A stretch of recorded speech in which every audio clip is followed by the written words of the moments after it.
Welcome to the M3 Bearcast. My name is Malcolm Travers. Male Media Mind is a grassroots organization dedicated to uplifting and unifying our community through dialogue, insight, creativity, and knowledge. And on this podcast, I bring up topics around connection, spirituality, and mental health. And I bring on videos from TikTok and Instagram from therapists, counselors, philosophers, content creators about how to live better lives through communication, self-love, and better living. But oftentimes, it's hard to tell if I am self-selecting for these topics. So I run them by my panel on my M3 live streams every Wednesday at 7 p.m. Eastern. And we banter back and forth, bullshit testing, whether or not I'm just confirming my prior assumptions. We usually have a pretty good time. I throw in some jokes. But on this podcast, I try to hone in on the heart of the matter and hopefully get to a deeper understanding of the topics. So let me get into it. This first video, Kamal Bell talks about one of the weirdest rituals that Donald Trump inflicts on his cabinet. It's something that he's done for years in his businesses.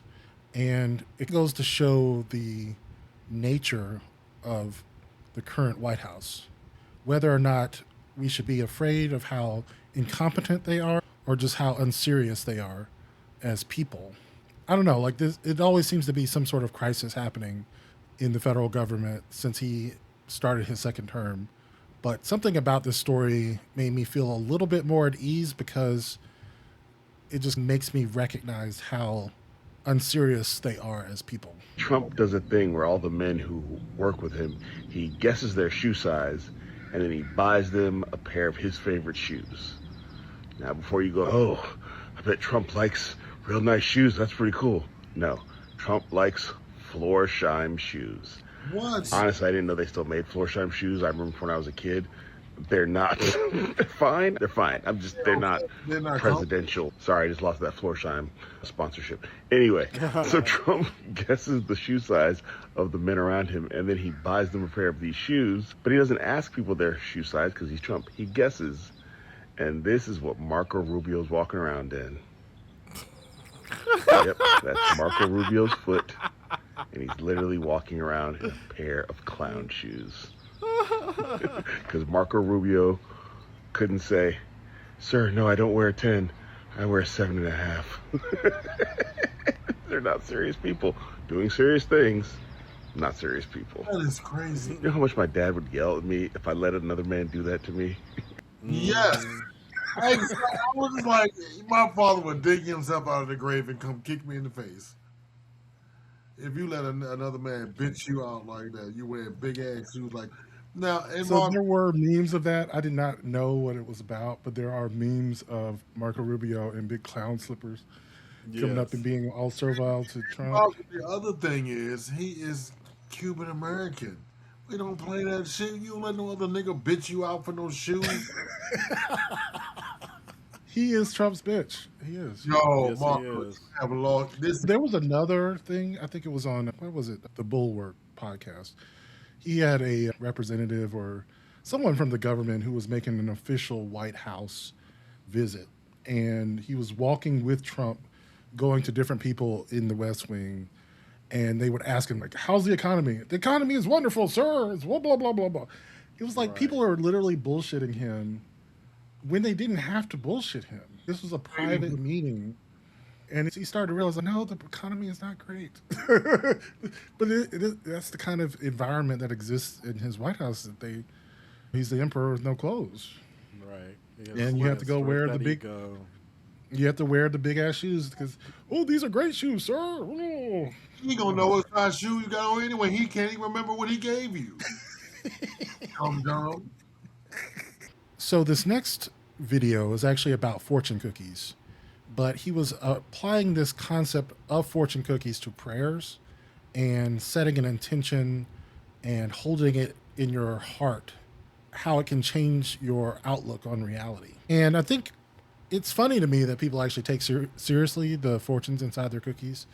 I think this just happens to do with some of the romanticization of Asian culture, because fortune cookies were actually developed in California by a restaurant. It's not an actual Chinese tradition, but because we have this sort of impression of Chinese culture, I think it's given this amount of seriousness sometimes. And when you read this positive thing that's going to happen to you, there's a willingness to want to believe it and to look for the opportunities for that fortune to come true. And I think the same can be said about prayer when you actually believe in the liturgy and in the doctrines of your religion. Asking for God's will to be done can make people feel at ease about things and stop worrying about them. And I didn't recognize this until recently. I started reading a book called Black Liturgy, and it really did open up my mind to the idea of asking whatever it is you believe, the universe, infinity. I've started using that word for the divine, whatever it is that complexity grows out of from this chaos that is our universe, asking it for guidance on and clarity with your intentions and desires is incredibly useful. Like, I'm reading through this book of prayers and I feel it.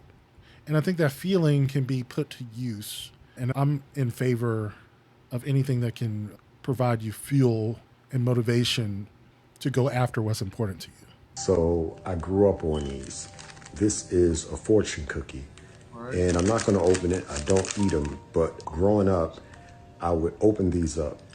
And the thing about the messages inside, along with some lucky numbers, is that it was always positive. It was always a positive message, right? Let me tell you about the fortune cookie in prayer.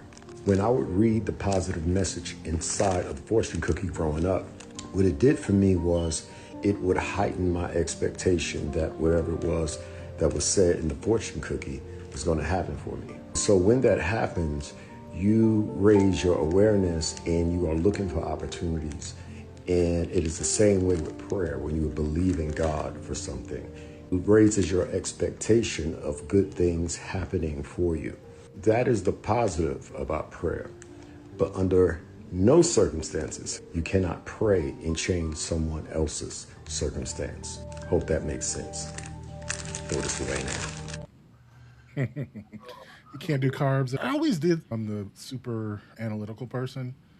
I was like, why do fortune cookies work? Because they do. And this is just some shit that a guy in California came up with. This is not some ancient. You believe in what? Yeah, especially if you want to believe it. If it's something that you really want. Positive affirmation. And I'm just saying, I appreciate it now when I didn't before. Anything that's positive, that gets you to think in a positive way, is a good thing. Now, this video is actually about relationships and the idea that when you get into a relationship with somebody, you're not just going to be interacting with the physical aspects of someone and their personality, but there's an entire ethos around them, around the way that they live their lives, that's unlikely to change, at least unlikely to change at your direction. And part of finding someone who you're compatible with is, in a way, getting very pragmatic about the ways in which your lives can come together. Okay, so here's the video. All right, number 14. When you select a partner, whether you realize it or not, you are choosing a whole lifestyle and not just a person. You're choosing their sleep schedule. You're choosing their money habits. You're choosing their stress levels, their family drama, their levels of cleanliness, their work ethic, their coping mechanisms. All of these things will be a baseline of your daily life. If their normal is doom scrolling till 2 a.m., avoiding all conflict, impulse spending, and never exercising, guess what? You're signing up to live in that ecosystem. Love does not cancel out people's flaws. In fact, love just makes you tolerate them for longer. Most people obsess over, do we have romantic chemistry? And they completely skip, can I live with this person's version of Tuesday every week for the next 10 years? The hard truth is, you don't fix somebody's lifestyle from the inside. You either accept the package as they are, or you walk.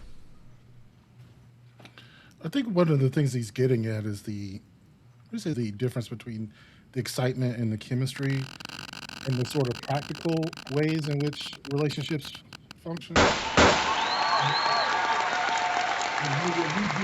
The most obvious way that people think about the practical things is dealing with money. But I would just say there are so many other little tiny practical things.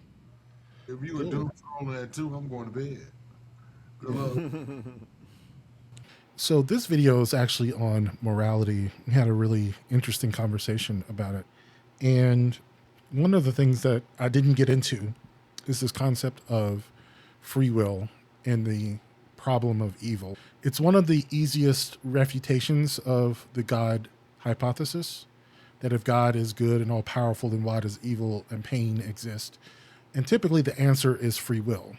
But in this conversation, we talk about how God probably doesn't have free will. If he is the arbiter of everything that is good, if what he says goes and has to be good, God can't have free will.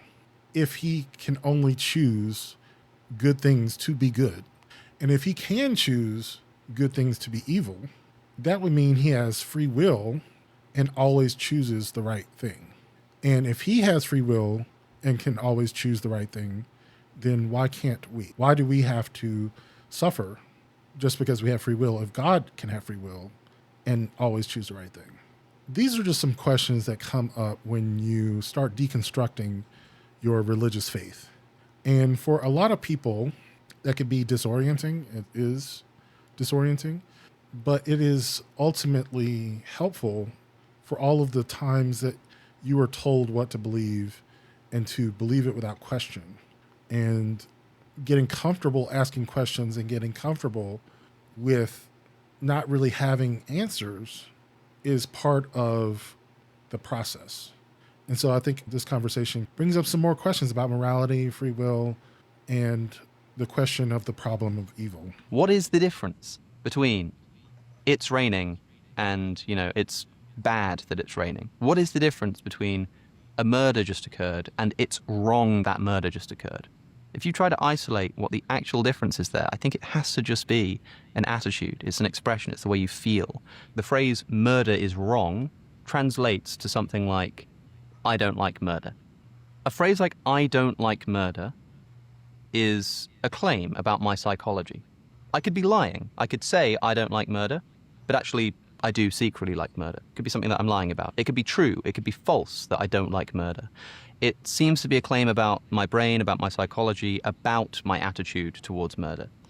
Meaning that these ethical claims are literally not the kind of thing that can be true or false. Yeah, so I'm going to talk about this for a little bit because I'm going to probably bring this up on my podcast. But this gets into one of the major hurdles that people have for letting go of God in a big G kind of way. And that is, without God, how do you determine what's right and what's wrong? And I think it is a kind of a scary thing that without a big God telling you what's right and wrong, it comes down to what different people's opinions are. And it just feels like chaos, right? Like, what if everyone just decided, or enough people in the United States decided that they were going to bring back slavery? Would that make slavery okay? I remember a podcaster on TikTok said that one time. So I believe it. If the voters said that we wanted to bring back slavery, it'd be okay with that. I remember it might have been a clip that you played, Swag. But there's like a lack of understanding about what human rights are, and in a democracy you should still not be able to pass certain laws because you protect human rights. But in a moral sense, it can be like chaos to think that to say certain things are not wrong.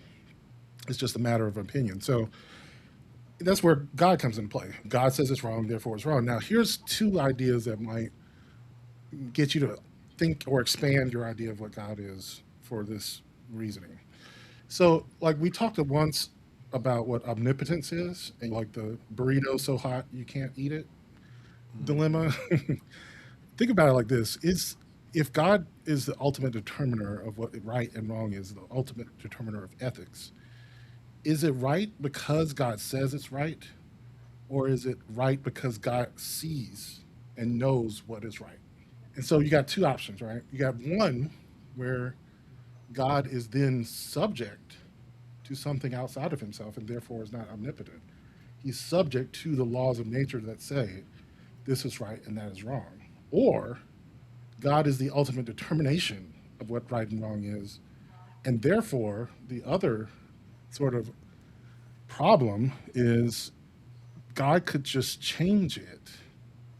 Like he could just be like, slavery really is okay. Because let's be honest, there are passages within the Bible where slavery was okay. Was it okay because God said it was okay? Which is interesting. And then there's another downstream thing. If God is the ultimate determination of what's right and wrong, does God have free will? Because we also say that God is all good. He chooses what's right and wrong. But if he is subject to only one type of good, right? Because we're going to say, like, he's never going to just say slavery is wrong. He's going to have to choose good all the time. Then does God have free will? Because God is now constrained to only choose what's good. Because if he chooses what's wrong, then all of a sudden the wrong thing is now good. I think this is just one of the things that just gets you to expand, not to say that your idea of God is wrong. It's just open up to the concept that there are many different theologies and lessons from millennia of philosophy and religion that are all trying to coalesce into this one idea called God that can be separated out, teased out, and you don't have to. People call this deconstruction, the process of deconstructing this entirely complicated, messy construction. If you start thinking about it, this is one of the reasons why at a church they really don't want you asking too many questions, because once you do, it just spirals. More questions. Once you have this question, there's another question, and then you start questioning even this and that. I think this is ultimately healthy. This sort of curiosity ultimately leads you to truly understand what's important to you, because it goes back to what the guy said. What's important to you? What do you feel is right and wrong? Because that's truly important. And truly having a good story and an understanding of why you deeply believe that certain things are valuable or important to protect. Say, for instance, just say something about. Your sound went out. What's that? Your sound went out for a second. Oh, okay.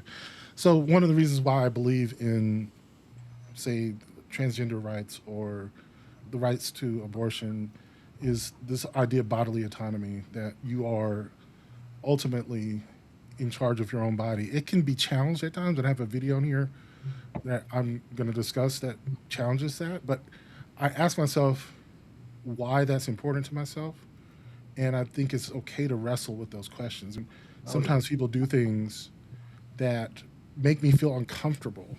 Am I going to just jump to that's wrong, or am I going to interrogate why I think that way? Go ahead. I'm sorry. I just wanted to get No that out. problem. No, you good. I think that is also tied to a societal construct, because as a society, allegedly, we all chose Trump's way of thinking. Good is bad and bad is good. And I'm a Christian, but I support a pedophile. And so then now we are faced with the question, because that's the irony that you brought this up, because I was just thinking about it this morning, is that now we have changed the definition of what it means to be Christian. So now you have that when you present that title, I'm a Christian. It doesn't mean half the shit that it meant before. It has no Right. moral. Actually, it's a trope that we laugh at. You know what I'm saying? So I agree wholeheartedly with that. But also, and it's like the church changes with society, therefore it changes whatever view of God that we have. Like the Kings wanted to get divorced, so they created another church. So, Basically, yeah. right, yeah. And then people couldn't stand what the Catholic Church was doing, swags, and they was like, "Fuck off, and we gonna create the AME, or we're gonna do this over here," and then. And lo and behold, we forget about the Christian Crusades. Millions of people got killed in the name of Jesus Christ because white people have decided, if you don't believe what I think, you must die. And so that we forget about all these things because we have the Santa Claus has become the thing, the Easter Bunny, and then we have been taught to villainize Muslim countries, and that there are more Yeah. Muslims than there are Christians. We have been Yeah. taught to villainize these people because and otherize. It's I agree totally what you're saying. Go ahead. I'm sorry. Yeah, no, that was good because I just wanted to open up the idea that there are psychological underpinnings to our beliefs, and it's just important to interrogate them. I mean, and just And overall, I think religion is designed to make us feel better about the yeah, shit we do on the daily. I don't want to demonize religion either, but I think it's a very good tool in the right hands. Okay, so what about the discourse on people calling you on Facebook Messenger?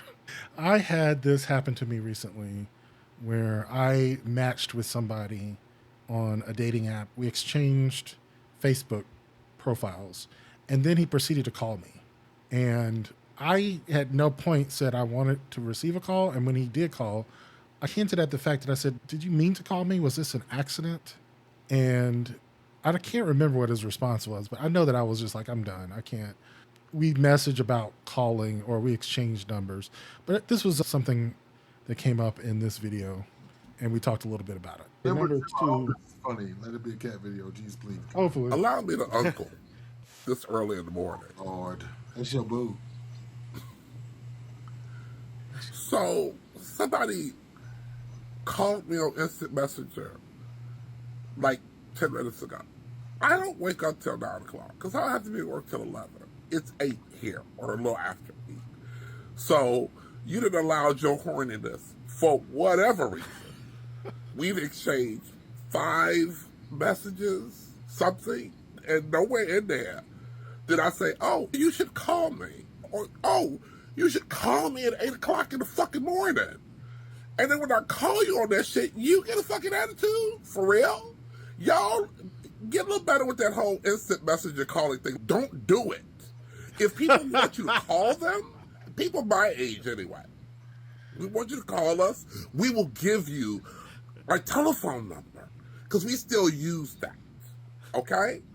So if you ain't had a previous conversation, if y'all ain't talked about it beforehand, don't just decide. And then why would you call somebody at 8 o'clock in the fucking morning on a work day? And ain't nobody dead and ain't nobody on fire and y'all ain't related to each other. His loins are on fire. His loins are on fire. so I did this because this happened to me too. Me I was too. like, I wanted to like you. Why are you calling me? God damn it, I can't like you now. At 2 a.m. 2 a.m. It didn't matter when for me. It was in the evening. I don't care. I'm just like, do not call me. I did not give you right to call me. And we have had no. At first, I gave him a hint. I was like, did you mean to do that? Did you really mean to call? I was going to give him The weird thing is, with like in my Bubby and Joe, they will text me and be like, "Is it all right if I call you?" I just think it's funny that we do that. Like, we will literally ask somebody, "Is it okay if I call you?" Bitch, you can call me. You got my number. Well, if I can't answer the phone, I won't answer the phone. But to ask me, is it okay if I call? Like, I am here for being polite. I like that. Bubby and Joe are polite people. Yeah, but that is nice. Uncle Derek is the road for me. Uncle Derek is the road. It's the road. So the next video is about curiosity. And I had the pleasure of spending Easter with my niece, and I just thought about how beautiful it is to have curiosity, to ask questions, to not be afraid, to ask if you don't know. And there's something as we get older, we get embarrassed for the things that we don't know, which of course is crazy because it's not our fault if we don't know something. And yet it feels like a character flaw of some sort if you don't know something. But yeah, I just think it's a really beautiful thing to ask the direct question, get clarity on what's happening, and also to follow your heart, your desires, in spite of whether or not people around you are also interested. This is something I've had to deal with when I think about doing a book club for M3. I have struggled to get other panelists to read books with me, and I used to feel some kind of way about it, that this is not something that everyone else is into. But I think that is a product of me not having enough security within my own desires to not need anyone else to go on that journey with me if I want to read. And so in 2025, I ended up reading about 140 books I started tracking it on Goodreads, and I was impressed with myself and really felt different. Like I was really delving into the topics that interested me the most, and I felt more like myself in a while. And I found out later that it can be therapeutic because it activates parts of your brain that are associated with empathy. When you have to understand characters and situations and build worlds in your mind, reading is definitely therapeutic. And I'm going to seek those people out. Hopefully, in future episodes of this podcast, I will talk more about the books that we have read together. But if I can't find anyone, I'll be okay. And I think it is a great idea to be curious, and that's what this video is about. Part of your problem is that you're not curious enough.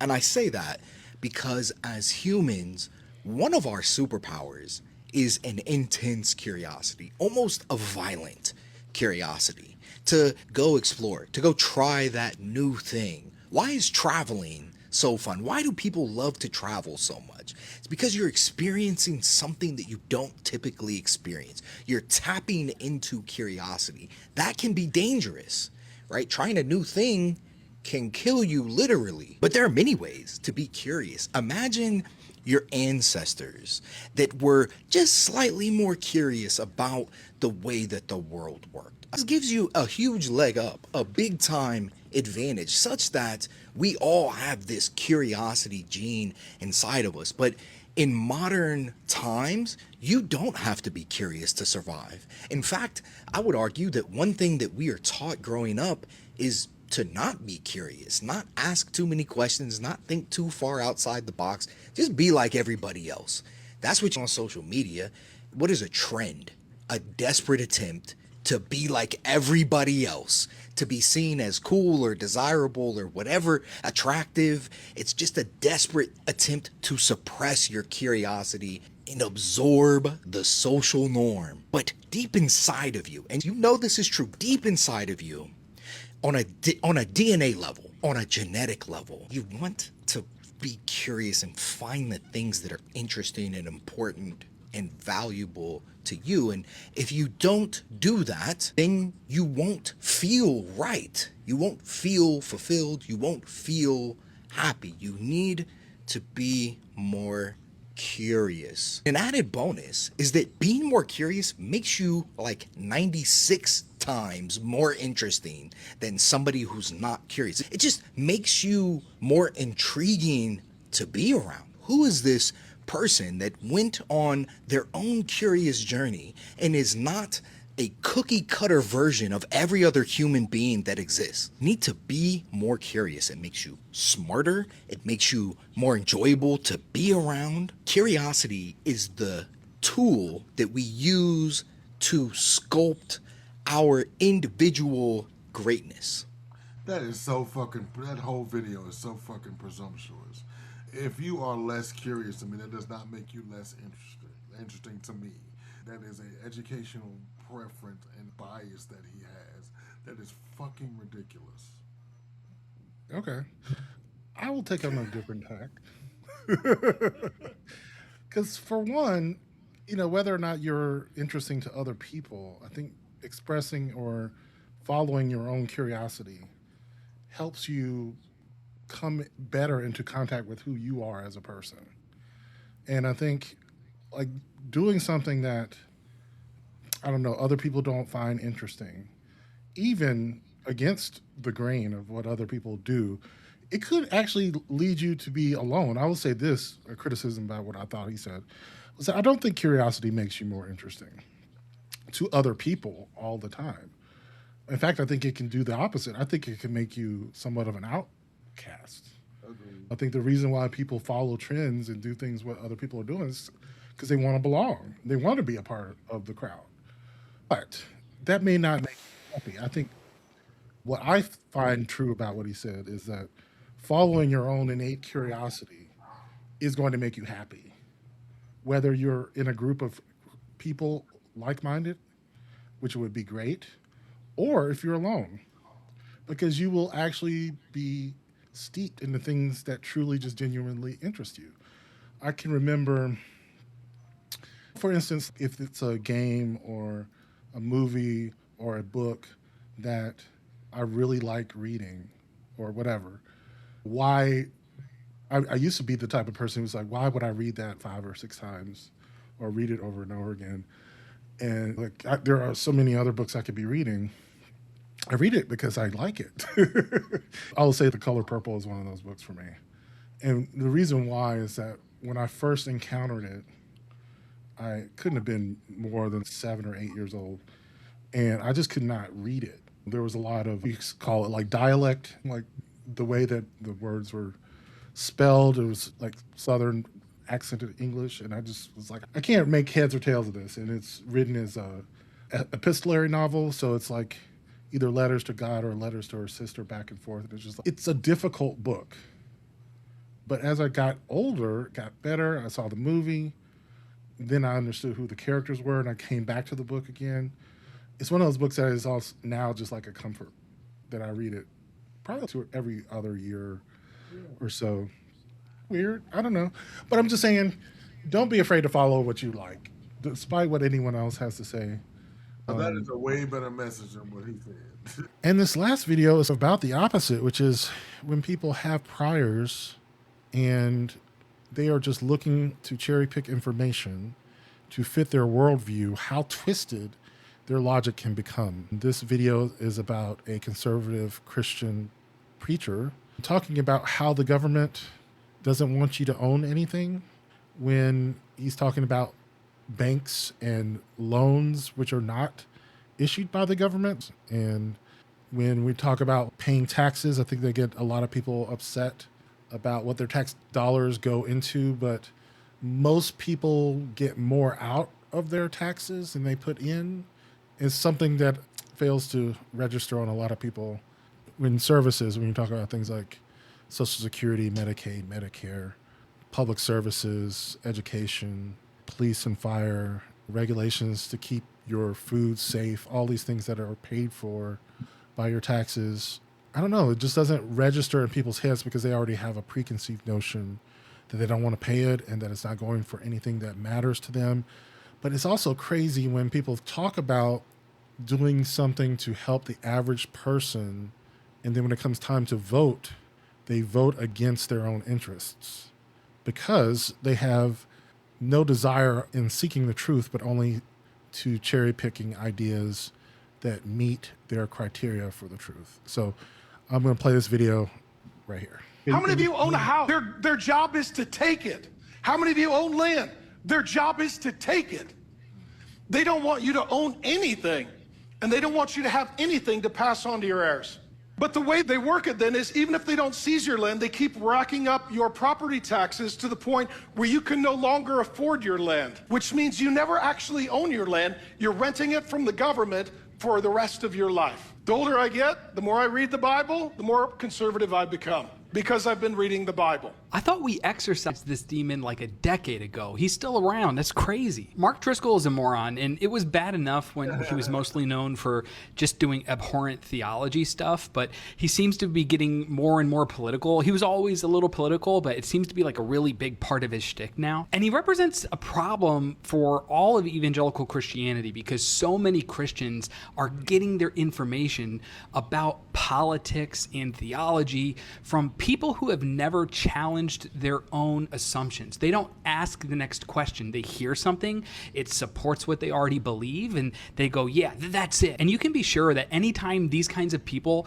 criticize socialism, what they're actually criticizing is capitalism. They actually hate capitalism. They just don't know what things are called. And it's sad because he's right. They don't want you to own your house. They want you renting from them forever. But the they in question, at least in the American context, isn't the government, it's the capitalists. Home ownership in America actually is collapsing because we consider housing an asset class, and it's completely normal now for one person to own 50 houses while someone else owns 0. Meanwhile, in communist China, home ownership is above 90%. In the free market United States, it's at 65% and falling. And the one time we reached our peak of home ownership at just under 70%, it was due to a massive massive bubble caused by predatory lending that left millions of America in the wake of complete destruction, losing everything. Driscoll's been reading his Bible and getting more and more conservative, and that's fine, but at some point, you got to read something else. You have to ask the next question. There's a big difference between doing theological work that helps to cultivate and formulate your political beliefs and just doing vibes-based nonsense and attaching biblical verses to it. And every week, millions of Christians sit down to learn from people like this, people who have total confidence and zero levels of curiosity. And that's a travesty I hope that they can break out of. Yeah, it is funny, like when conservatives talk about the government doing something to the little guy or whatever, how in the next breath they're not interested in helping. Somebody of color might get something that they don't have. Exactly, yeah. Okay, and that'll do it for this episode of the M3 Bearcast. If you enjoyed this podcast, I would really like you to join us on social media. Go to mailmediamindlive.com. From there, you'll find links to our social media platforms. YouTube is the one that you can go to in order to watch our live streams. Subscribe, hit the bell, which will turn on notifications, and you'll know when we go live. I go live Wednesdays at 7 p.m. Eastern, and we have shows all week. Check it out. Also, if you would like to financially contribute to Male Media Mind, go to patreon.com/mailmediamind.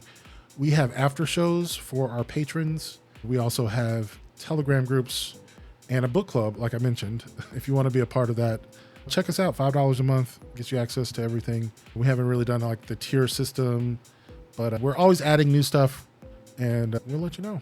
And that'll do it for this episode. I appreciate you listening, and I'll catch you in the next one. Peace.